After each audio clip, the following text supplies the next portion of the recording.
In this video, we're gonna show you the things to do in Naples, Italy. Hi there, my name is Matt, and today I'm in crazy Naples, Italy. We just barely arrived, flew in today, and then I got in my car with my family and drove through the insane streets of Naples to get to this place right here. This is a pizza place. So the first thing to do is right here to get some pizza. So it's very well known that Naples is considered the birthplace of pizza. And so I was really excited about this. And we've been preparing this trip for like 2 or 3 years, and I've really been excited to come to Italy and see all the amazing things there are here and to get some pizza. Now, many people told me that the pizza wasn't that great, and other people told me it was out of this world good. So I was really interested to see how it was going to be, and I think our whole party loved it. I really enjoyed it. It just tasted so fresh. I loved it. Did you like it, Cheryl? Mm-hmm. Right out of the fire, we could see him firing it.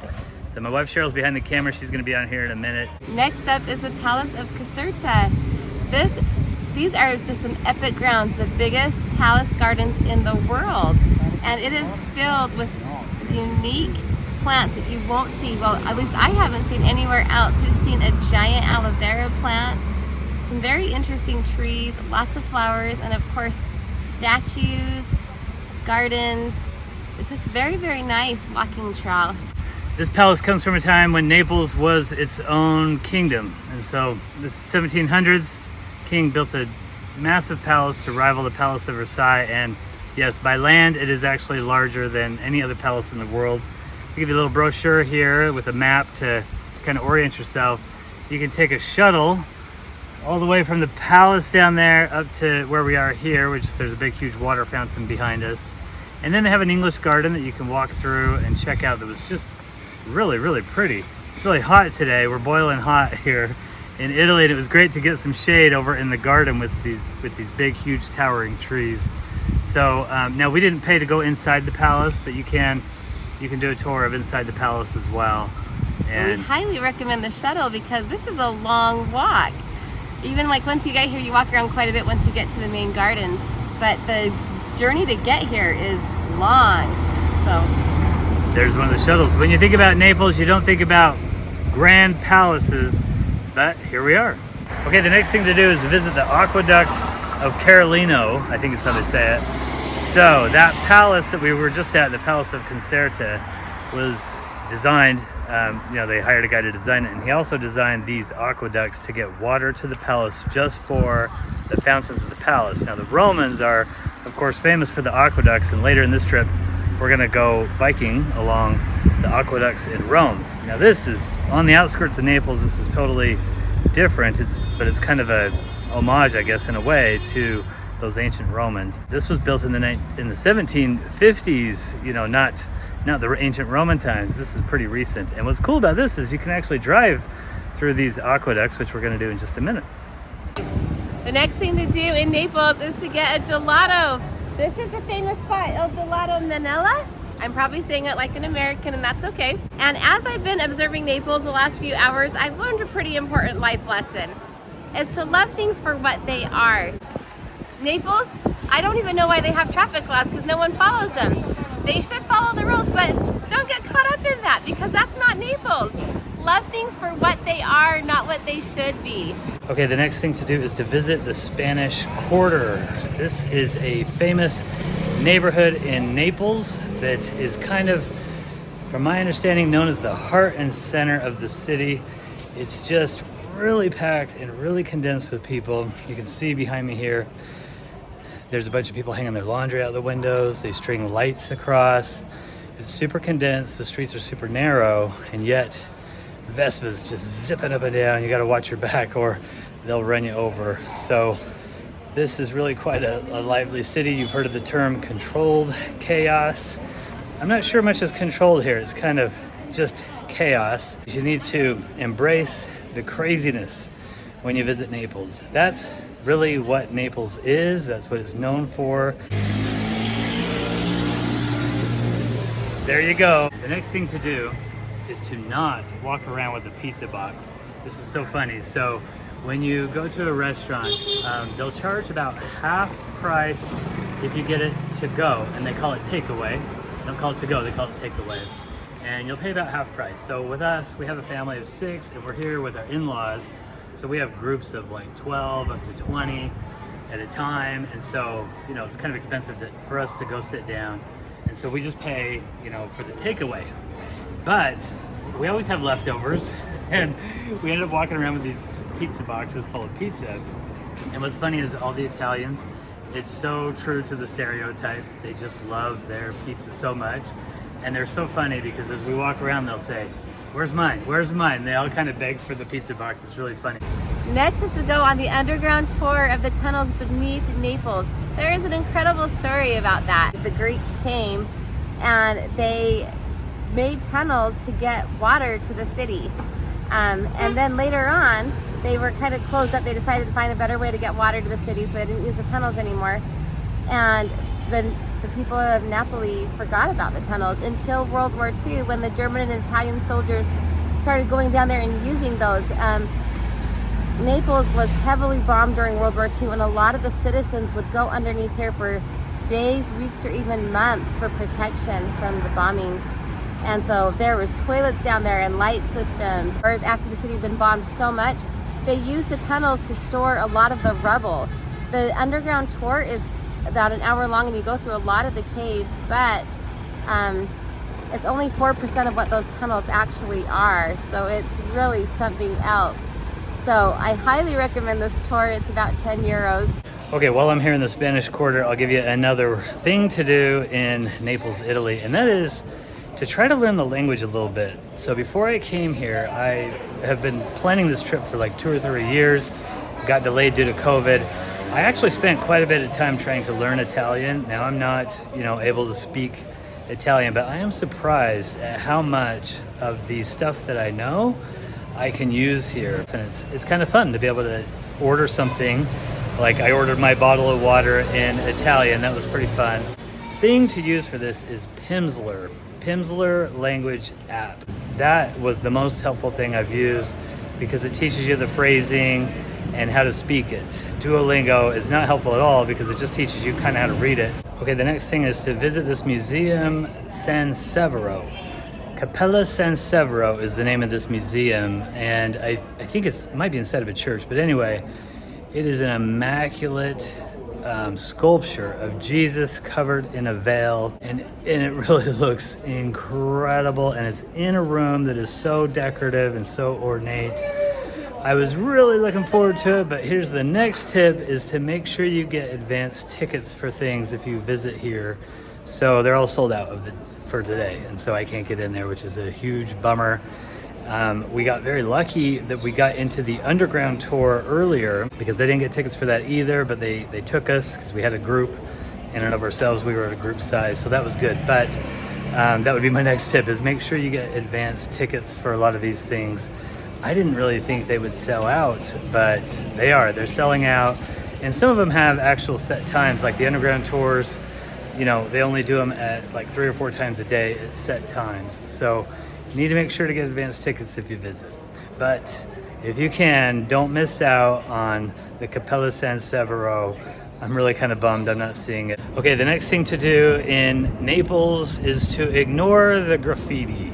So there's a lot of graffiti. This is really quite a rundown city. Now, apparently Naples was like kind of top of the world in Italy for like the 1700s, 1800s. But ever since the reunification of Italy, of North and South, Rome became the capital, and Naples has been kind of going downhill ever since. So it is dirty. And I had heard before I came that there was garbage lining the streets.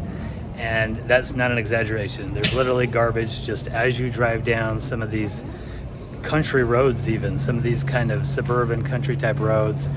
There are garbage. There's garbage just kind of all over the place. It's a little crazy. Now it's very easy again to just think, Naples is real distasteful and it's gross and you don't want to visit. But man, I've had a great time here, and you can make of it what you want to. You can focus on things like this and the dirtiness of it, or you can appreciate the liveliness of it.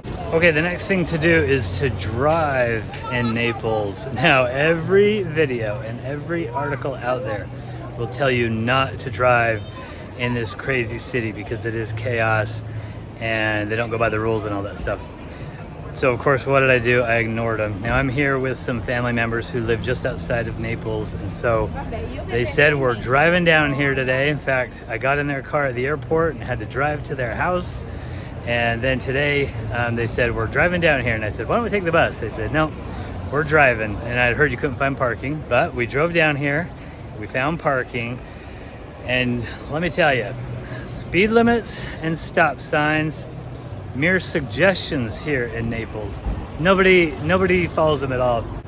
So when I got here, I was prepped, and my brother-in-law told me, you are now in a video game. Good luck. And there's really no rhyme or reason. It's just get from point A to point B. You have to have the perfect blend of aggressiveness and defensive driving. Within about 3 minutes of getting in my first car at the airport, I had run a stop sign and was well on my way to becoming a Napoli driver.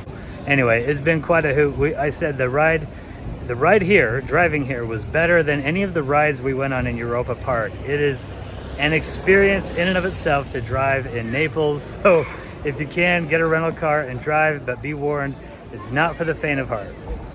Okay, the next thing to do is to learn how to cross the street like a Napolitano. You just have to walk out in front of the traffic. It's actually a lot like driving. Just horn your way in there and they will stop for you. It's best to follow a local. Just wait till they start crossing and then follow them.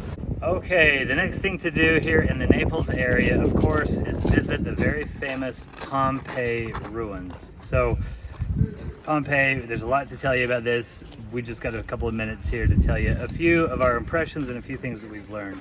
So the first thing that I want to tell you is Pompeii is actually a current city and of course the old archaeological site. So if you're coming to Pompeii, make sure you put in the old archaeological site to come and visit. All right, something that impressed me here is that, I mean, these Romans were very, very advanced. Like, you look at their roads and there is wear and tear on the roads from the chariots. You can see the actual trail ruts from their wheels, their chariots going through the city streets. It is crazy. Okay, the next thing is that it's hot. So everybody told me this before we came to Pompeii, is that it's just very hot and there's no shade and it's all out in the open. So you need to be prepared to just walk around in the heat. But the good news is unlike most of Europe, there are places to fill up your water bottle while you walk around the city. So just bring a container and you'll be fine. You'll find spots to fill up your water. Okay, the next thing is that it's really, really big. This was an entire city. It was a whole city that was covered in ash from the volcanic eruption from Mount Vesuvius nearby. And it's really large. Like, you can't do it in a day. In fact, they've got the city broken up into kind of 9 different districts. And we saw one district this morning. And then we've kind of walked down here to this really cool amphitheater that we're located in right now. This is kind of out on the outskirts of the city. But basically, we've kind of seen one district and part of another one. And that's it. And we've been here probably a few hours. So you can't see it all in a day. It's really big. But I would say something else that's really interesting about this place is, like I said, these Romans were forward thinking. I mean, they had plumbing, they had water systems, and they actually put speed bumps in their roads because they had pedestrian areas and then areas where there were vehicles. And so they were able to separate that because this was an advanced town with a shopping center. Like, they didn't really cook too much in their own places, so they had restaurants, they had saunas and bathhouses, they had brothels. There was just a lot of commerce going on here. Okay, and then the final thing is that you really do need a guide of some sort if you're going to come and visit. Like I said, it's huge, and you could just kind of be wandering around, stumbling around, not even knowing what to look for. Either pay for a guide or get a free walking tour or something like that. We did the Rick Steves free walking tour. It wasn't perfect, but it was much better than if we had just wandered around on our own. And, you know, they got us to things like the brothel, where the restaurants were, where they took their baths, where they had their kind of common shops and things like that. Of course, where they came and watched their sports here in the amphitheater. And, you know, you really do need a guide if you're going to come here. So. Oh, I was going to throw in one more thing. I did remember something.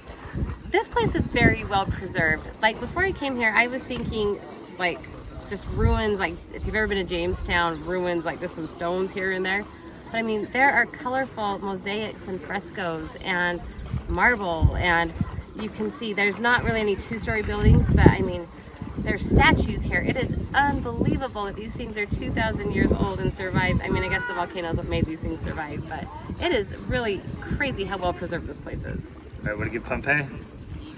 Total thumbs up. Got to come and visit if you visit the Naples area. Okay, the next thing to do is to visit the Amalfi Coast here. So behind me is the famous city of Positano. You can see it's kind of built into the mountainside there. There are a number of different things that you can do here at the Amalfi Coast, a number of different ways to visit it. Some of the famous towns are Sorrento and Positano, Amalfi. You can drive to them and walk around. They have little shops and narrow little streets and all that. They're actually kind of terrifying to drive through in a way because they're so tight. You get stuck. And then there's tour buses trying to drive through some of these streets. It's kind of crazy. There's also a pathway of the gods hike that you can do from the top of that mountain there down to the city here. What we did is we went to Sorrento and rented a boat and drove over here on the boat, and we're gonna go to the beach here, and then on our way back we're gonna visit the little island of Capri and drive through a little rock tunnel. And anyway, it's just a very, very scenic area, famous area that you want to visit if you're in the Naples area.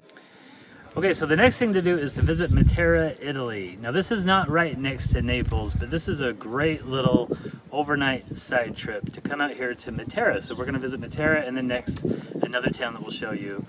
Matera, Italy is one of the oldest cities in the world, from my understanding, and probably the oldest city in Italy, and has recently kind of gone through this Instagram famous phase where everybody wants to come and visit because of the pictures that they see on Instagram. But Matera, I would say, lives up to the Instagram. It is stunning. The whole hill is covered with these ancient buildings that used to be cave dwellings, and they're in different stages of it. Some of them still look like caves and others look like they've been a building for a long time. I guess it's just a matter of them modernizing, but the place is super old. And something I've observed as we've walked around is that the city, like the road, the rocks on the road have been traveled on so much that they're getting kind of like shiny and polished and slick because they've had so much wear and tear. So you can overlook the city and see all the buildings, or if you walk to the end of the city, you can look down and there's a trail that goes to more of like the cave dwellings. We see those at Mesa Verde in Colorado, but we also see them here, and you can hike down a trail, go across another freestanding bridge, and hike up and explore those cave dwellings. So this is a really cool place just to meander around and see some old stuff. So there's kind of two major things to see here. There's cave dwellings that people have lived in for like 9,000 years or something crazy. And then on top of some of them have been built a city. So on the side here, you can see all these old houses that are built into the hill. And over on this side, you can see these holes in the hill, which are the cave dwellings. So it's really scenic. It's got a ravine here, really beautiful. It's cool to see the old city, and it's cool to see the caves. Up next is the charming village of Alberobello. It is so cute here. It's 45 minutes east of Matera that we just visited, and I cannot believe how cute this village is. Every structure here has this little like stone pile for a roof, and it looks like a real life Dr. Seuss town. Yeah, we've been calling it the Dr. Seuss town because it really just, the little pointy rooftops are so cool, and the streets are so narrow, and the homes are so small, and they're all amazing. Like the white, they're all covered in this white plaster that is not peeling off or anything like that. It's just really, really well maintained, and with lots of little flowers around to add some uniqueness, because the houses are pretty uniform, but every house kind of has its own little charm to it. Tons of shops as you walk around. A lot of them are selling little ornaments that are, you know, just like look like the houses and all that. Just a lot of cute hats that women are buying and wearing around. This is really a fun place, and you don't really think of this when you think of Italy, but man, this is really cool, really fun place in Alberobello, Italy. Okay, next up is the Zoo Safari, which is really close to Bari, and it is an animal park like something you've never seen before. In this animal park, it's kind of like the Wild West. So you actually drive through the animal park, kind of like Bear World. We've been to some Bear Worlds in the States, but this is way better than Bear World. You drive through the park, all these animals like deer, rams, giraffes, all these animals come up to you, and you can feed them through your window as you drive through the park. And something that's really kind of interesting to me about Italy, and I think in just Europe in general, is they really kind of put your safety on you. There's not a ton of rules and a ton of regulations, but they assume that you have good common sense and will let you do a few more things, which makes this animal park really fun. Once you go inside, there's a little kind of people mover thing like they have at Disneyland that will drive you around the zoo, and it's really fun. It's old, you get to see things, but one of the very funnest things to do in here is to feed the monkeys. I mean, it's actually fun and scary. It's like real life Jurassic Park, just monkeys jumping on the train while you're inside begging for peanuts. And yeah, you come and like bring some peanuts and bring some carrots with you because you can feed the animals those things. And yeah, they jump on your cart. It is crazy. And you can also feed the hippos. They'll come right up and open their mouths and just drop your peanuts in. But they have a really big variety. One of my very favorites was the bears. There was a little bear hanging out in the water to splash in. But a big variety of animals. Their reptile exhibit was great. Just a really, really fun place to take your kids. You know, on all the lists I've seen of things to do in and around Bari, Italy, never saw a zoo safari come up, but this was awesome. This was quite a treat, really a fun and different experience. Okay, the next thing to do is to visit Rome. Of course, if you're in southern Italy, you have to visit Rome. We've made a whole nother video about that, so check it out by clicking on the link on the window.